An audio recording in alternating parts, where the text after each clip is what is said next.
she goes, well, that's not a story. I go, yes, it is.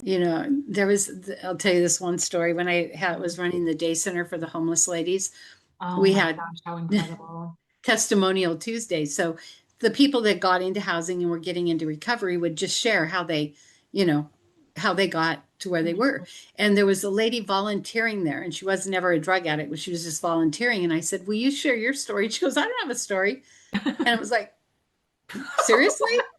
And so she went back into the office, and later I went in and I go, seriously, will you share? And she goes, so this is her story.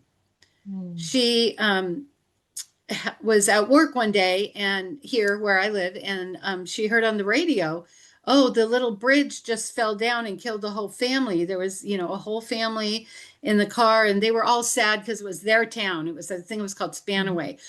And within a few minutes, her phone's ringing. It was her daughter, her son-in-law, her Oh my grandson, gosh, in a Terry. heartbeat, gone. Oh my gosh. And she goes, well, that's not a story. I go, yes, it is. Look, you're volunteering here because you're trying to forget about it. So she thought about it. She finally got up one Tuesday and and she just said, I was furious at God.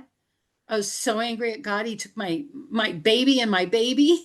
Oh my And gosh, tears. yeah, and so she said, and I'm trying to find my peace, but it's a journey. And afterwards, three older women came up to her and said, I am on the street because I lost A, my child, B, my spouse, and I couldn't move forward. I couldn't, and Wow. that's why I ended up here. And now she's going around speaking, telling her Oh story. my But she gosh. didn't think it was a story that would change. She just Oh thought it my was a tragedy. gosh. You changed her life. Ah, So wow. stories matter. They truly do.